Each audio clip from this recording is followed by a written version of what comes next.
Thank you, Saul, and thank you everyone for inviting me today to speak about how we can develop the institutional basis for a culture of peace. As the founder and coordinator of the Culture of Peace News Network, which we call CPNN, since 1998, I've had the privilege of receiving and publishing news about the development of a culture of peace. Let's ask the question, are we making progress? And if so, where and how? And if not, what are the obstacles and how can we overcome them? CPNN was privileged to be invited to the last international summit of GAMIP that was coordinated in Geneva by Oliver Ritzi Carlson and his local team. We published at CPNN 2 articles about this summit, and I'll put the address in the chat portion of this screen. If you give me a moment, I think I can do that.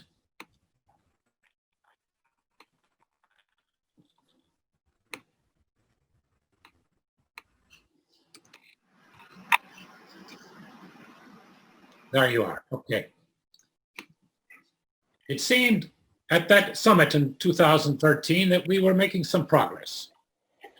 Notable among those attending were the National Peace Council of Ghana, the Division of Ethnic and Religious Policies of Kyrgyzstan, the Uyano Peace Platform Secretariat of Kenya, the Ministry of Peace and Reconstruction of Nepal, and the Ministry for Justice and Peace of Costa Rica.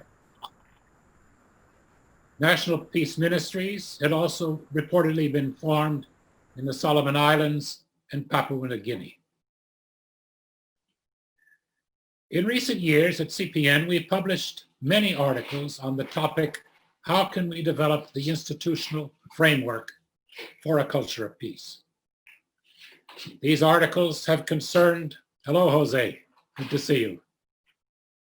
These articles have concerned developments in Mexico, Guinea, Cameroon, Canada, and Colombia, as well as the 2019 Asia Pacific Summit and the launching of the Global Council for Tolerance and Peace in 2017.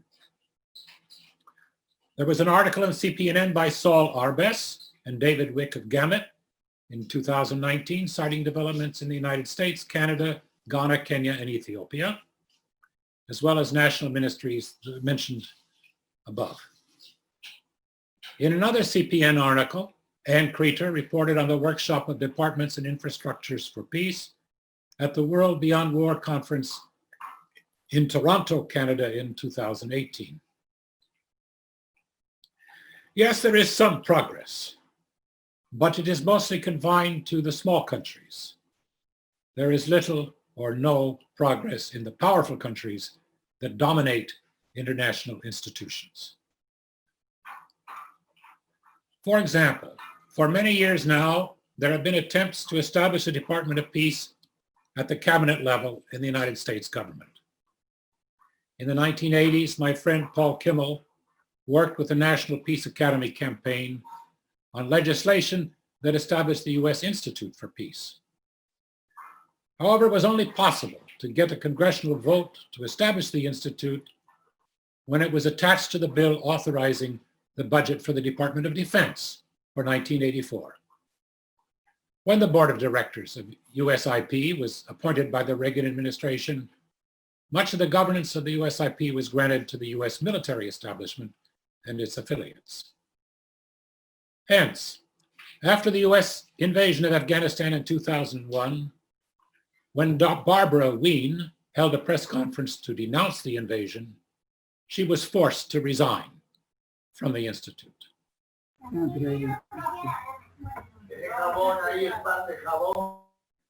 The Institute continues today to finance some good studies, but it is seldom involved in policy decisions or seldom makes public statements.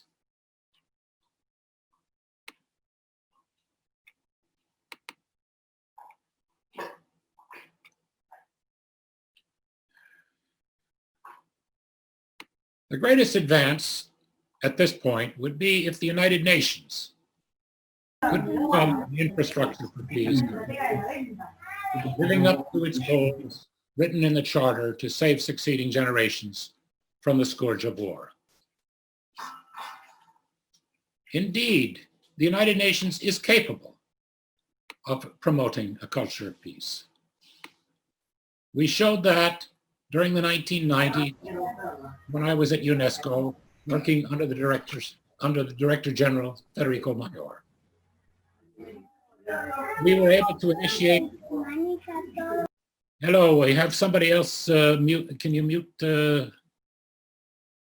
Okay, let me go back here.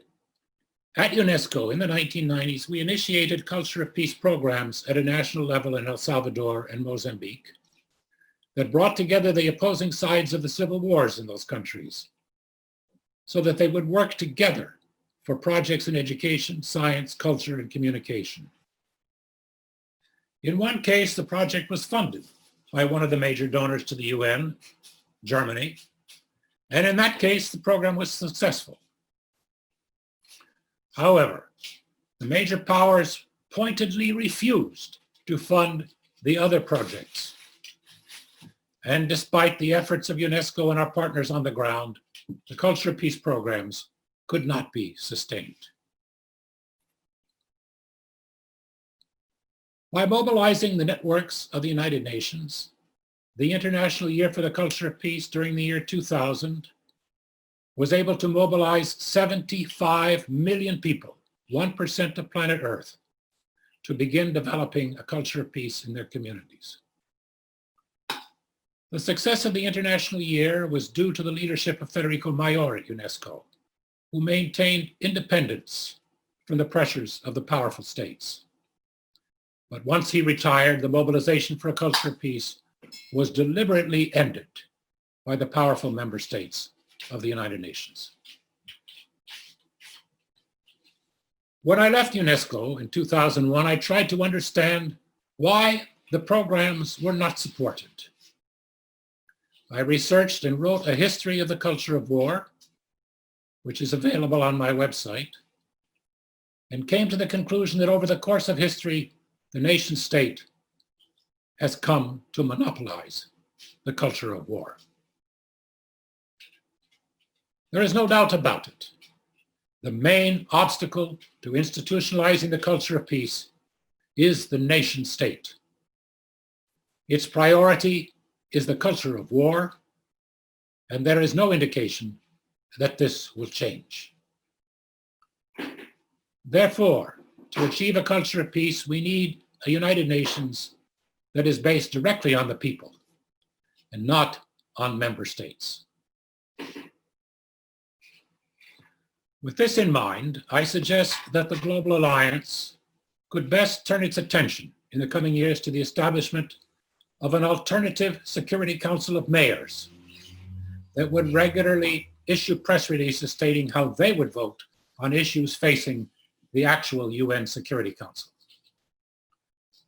Judging from the fact that there are now almost 8,000 mayors that have joined Mayors for Peace dedicated to the abolition of nuclear weapons, we may safely say that a Mayor Security Council would quickly differ on this issue from the actual UN Security Council.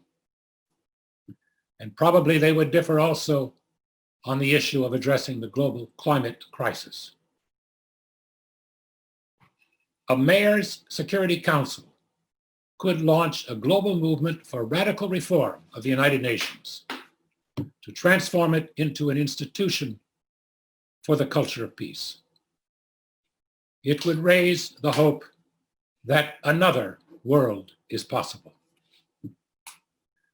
To survive at this point in human history, we need a new vision and a new approach, and GAMIP could begin this process.